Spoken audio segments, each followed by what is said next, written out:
I'm not one to talk about people's drama and what people be having going on, but I believe Cassie, okay?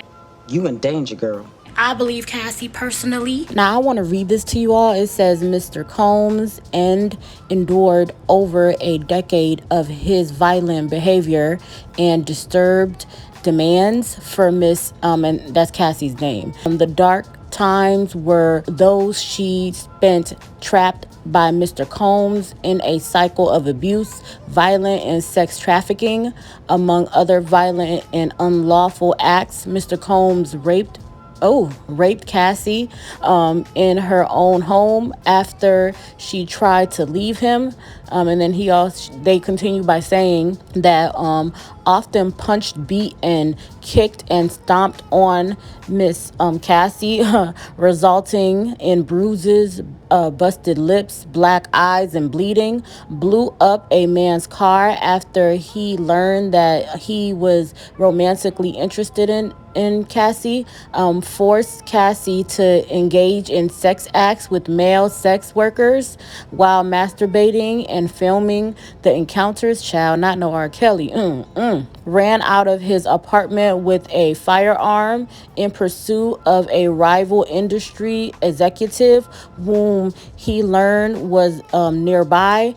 Demanded that Miss Cassie to carry his firearm in her purse just to make her uncomfortable and demonstrate how dangerous he is, and introduced Miss Cassie to a lifestyle of excessive alcohol and substance abuse, and required her to procure illicit prescriptions to satisfy his own addictions. Yeah, I'm gonna keep it 100 with y'all. I was in a dark place for a few years, you know what I'm saying? And I have to give a special thank you, shout out, thank you, all that love. I gotta give a special thank you to the people that was really like there for me. Also Cassie for holding me down in the dark times. Love. A few years into Cassie's relationship with Mr. Combs, the suit says that he began coercing her to engage in a fantasy of his called voyeurism, in which she was directed to have sex with a succession of male prostitutes while Mr. Combs watched, masturbated, took pictures, and shot video. According to the suit, Mr. Combs called these encounters freak-offs, to which involved costumes like masquerade mask and lingerie. They continued for years, taking place at high-end hotels across the United States in Mr. Combs' homes. The suit says that he instructed Miss Cassie to search the website of escorts services to procure male workers, sex workers. So Miss Cassie case, like other recent sexual assault lawsuits, is being brought under the Adult Survivors Act, a New York law that allows people who say that they were victims of sexual abuse to file civil suits after the statute of limitations has expired. So that's why she's doing this. It's not like a money grab or anything. The statute of limitations had expired, so she has to do it this way. The 1 year window to bring cases under this law ends next week. The law is cited in Cassie's complaint, and in statement she addressed its importance. With the expiration of New York Adult Survivors Act fast approaching, she says, if become clear that this was an opportunity to speak up about the trauma I have experienced. And she also says that I will be recovering from for the rest of my life. So the statute of limitations still exists, is the reason why she's doing it financially, doing this route. She would have definitely, tried to file criminal charges, but the statute of limitations protected him against that. And then even this law is going to be expired very soon, to where people can still sue for finances in New York. So it's like a whole process. So that's why she's doing it now. And that's why she's trying to, go about it this way, because she's going to be dealing with the trauma for the rest of her life. And since, victims are not going to be able to really get any type of justice with this law coming down, she's trying to, take advantage of it, speak on it now. And it's definitely going to be sloppy. It's going to be sloppy. It's going to be messy. But, shout out to her. Shout out to her for speaking her truth. Shout out to her for, just doing what she's doing. Okay. A lot of people have spoken about this in the past. I believe Danny DeCane members, two of them, we already know that they're gonna, a few of them are gonna say something. So two of the members had something to say and basically encourage Cassie and say, she's very brave, and bless her and her family for speaking up, because maybe they didn't or they couldn't, especially with Diddy having them sign, non-disclosures.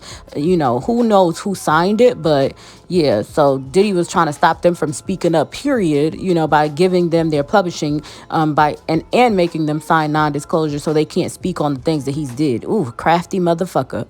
Throw you the facts, okay? Sure. So this is long after we have 2 double platinum albums, $15 an album from 2 million albums is, what is the math on that, 48 million? And this benevolent man who's just now had a change of heart and has decided to pay us as talent, we only get the amounts due since Sony bought our catalog. Okay.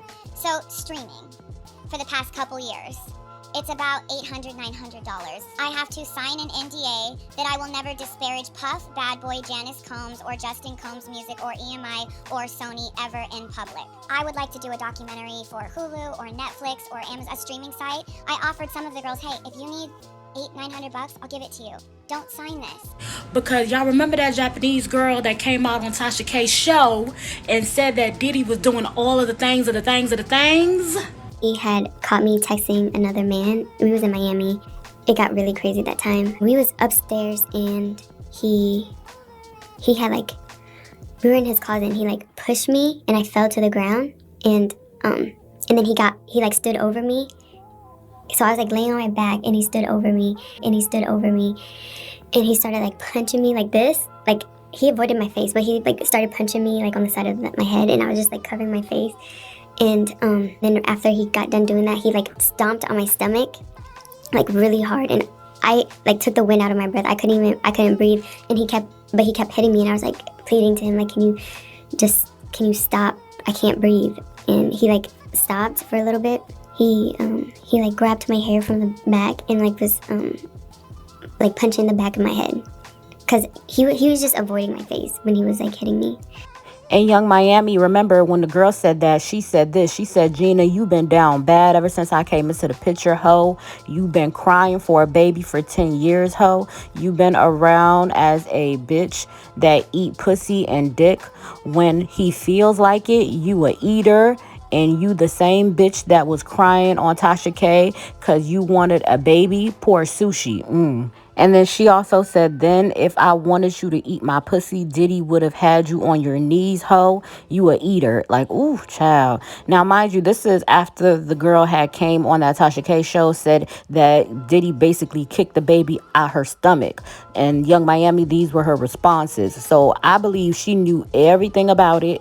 And I believe everything Cassie's saying. Cassie, like a lot of others, have been through the worst with this man. I just hope she's protected and nothing is gonna happen to her after speaking out, because it seemed like people just be disappearing after speaking out. Kim Porter, I'm just saying, a lot of things be happening after they speak out. So hopefully she's protected after speaking her truth, and this whole situation just went, ooh, y'all, it's crazy. Okay, and I believe Cassie. Another reason why I believe Cassie is because of this. I'm gonna show y'all the clip. So he saw that man wife, it was like this. I was watching Puff. The nigga Puff was looking up there. He saw this white woman. It was bottles on bottles on bottles around. It was lit. Puff jumped out. Me and Cassie sat next to each other. My wife right here, Cassie right here. The nigga jumped off the bar, came over and said, yo, Cassie, tomorrow, I want you to shave the side of your head. And I was like, what the fuck kind of request is that? So when I'm like, what the fuck? So when I look up there, this white woman's side of her head was shaved, my nigga. And the bitch looked good with it. So I'm looking at Cassie, I was like, well, you're not about to do that, are you? She said, well, whatever Sean wants, I'm gonna do. Y'all heard about that? And then, it's just too much, okay? I believe he had her art. I believe he was beating mans up that was doing stuff for her. That had interest even liking her.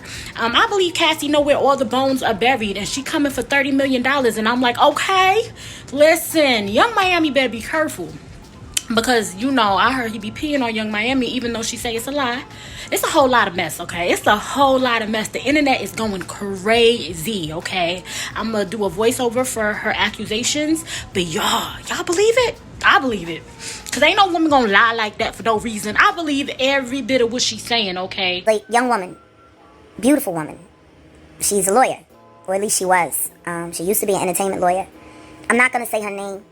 The story is enough. Because I don't know. I hope I won't be putting her in danger. But she shouldn't have to feel afraid after all of these years, almost 20 years, you know. But I had to give her a job.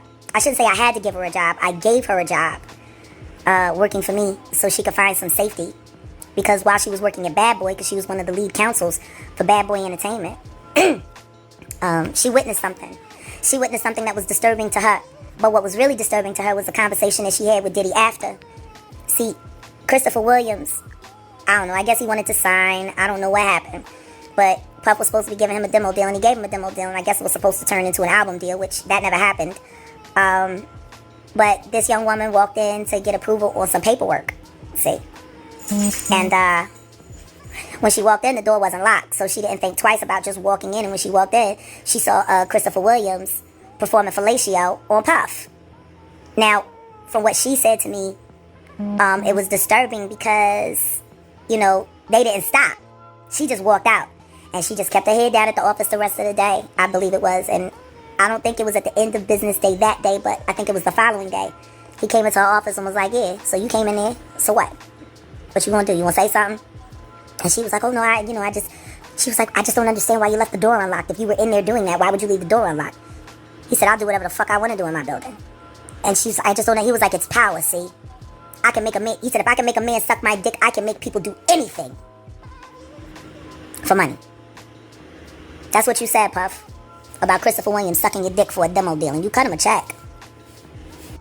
And then academics was saying that he was trying to, you know, get him rid of, you know what I'm saying, allegedly. Try to line me on some Tupac shit. Like, yo, real talk. Like, I think Diddy tried to block me. Like, this shit was crazy. Yo, I can't wait to tell you all. So, the other night, Diddy out here doing some you know what I mean? Like, whatever. So, anyway, we trying to find somewhere to go. They say, yo, Cole come in and say, yo, Diddy sent a personal invite for a big act to come pull up with him. I'm like, yo, I heard about a back door, but it sounded like a front door type of thing. Like, yo, this is mad direct. Like, yo, tell Playboy to come party with me. Like, hold on now. You get what I mean? So I'm kind of pre in the movements, and I'm like, okay, he want me to come link him. I said, I know what this is. Listen, I was born tonight, just not last night. I know what's going to happen. What really going to happen is this. I'm going to show up. All of a sudden, out of the sprinter that Diddy is in, you're going to get a flexible little body fish like Saucy Santana jumping out, just moving wacky on me. Like, yo, just like, you know what I mean? Like twerking in front of my face or some dumb shit like that. I'm going to have to like, come on, bruh. Or, I'm going to pull up thinking we about to pop some Ciroc, some DeLeon. I'm thinking it's about to be sweet. All of a sudden, I'm going to see that Young Miami, that ratchet coming at me like, yo, so no-win situation. So I had to really send a kite back. I said, yo, how come Diddy never asked me to come party with him before? Then I also had to ask, yo, what type of party? Diddy into some different type of party, dog. You get what I mean? If Diddy come tell you the party, you don't know what type of party he's on. So I'm really preying to him like, yo, Diddy want to party with me. Yo, what type of party? First of all, what type of party? What type of party we doing, okay? Are we partying? Or are we just, yo, all I'm just trying to tell y'all, it seemed like it's like a backdoor thing, so you know what I mean? I'm like, yo, I'm already out of the country. Yo. You know, and that Tupac stuff coming out. Now, according to academics, this is what he said online. He said, the part of the lawsuit where Cassie claims Diddy got the drop on Suge Knight location at a dinner and grabbed every gun in his crib and ran out the door with his niggas to pull up on Suge tells you all you need to know. This whole time, I thought Suge had Diddy shook. This lawsuit says different. Diddy was fiending to catch a body. Now, this is according to academics. I'm going to read the part that he's saying was about Suge Knight. And this is what the lawsuit says. It says, what started as a whirlwind of celebrity meetings and drug and alcohol-fueled parties, however, quickly turned frightening and violent. Cassie says she was exposed to the intense violence that pervaded Mr. Combs' rise to fame. For example, one occasion, Diddy and Cassie were using drugs together in his home. One of his security staff barged in and announced that Suge Knight, a longtime rival of Mr. Combs, was spotted at Mal Drive-In dinner in Los Angeles. and Mr. Combs began to get dressed, retrieved multiple guns from a safe, and ran out of his home to where he believed Mr. Knight was dining. And basically, Cassie says that she became terrified and began to cry. On at least 2 occasions, Mr. Combs demanded that Cassie hold Mr. Combs' gun in her purse. And Cassie had no familiarity. I'm sorry, y'all, I mess up that word every time. But y'all know, she ain't really know, okay, with guns, and was petrified that the firearm would accidentally go off in her purse. There was no clear reason why Mr. Combs required her to hold his gun, except to reinforce to his young girlfriend that he was violent and powerful and dangerous. Listen, I believe everything people saying about Diddy. Diddy's strange, okay? And now he want to be brother love and whatnot. But back in the day, you know, you was stealing people's music and doing all the stuff that you was. Listen, I believe everybody. I'm like, ooh. Ain't nobody playing for this tea.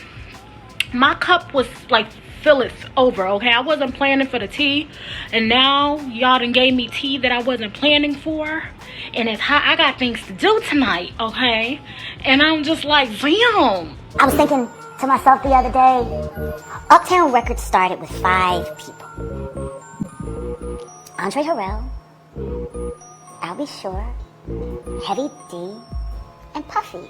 And Kim was the longest working employee because she was there from the very beginning. She was Andre's personal assistant.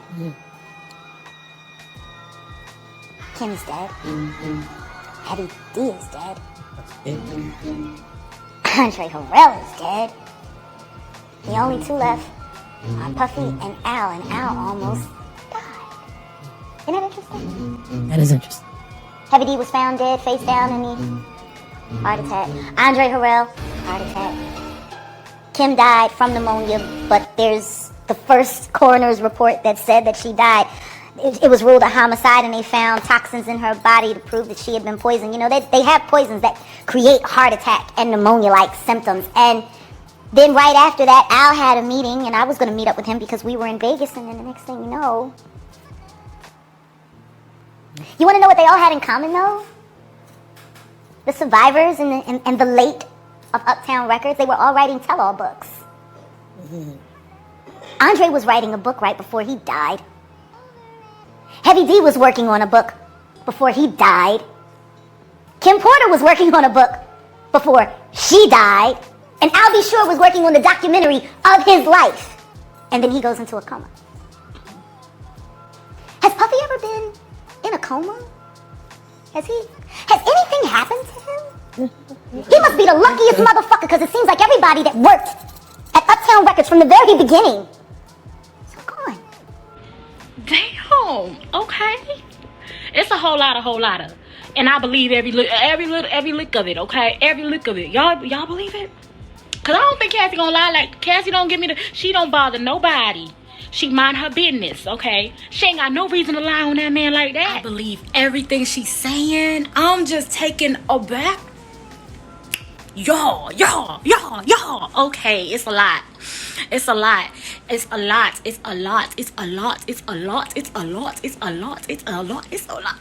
Oh my God.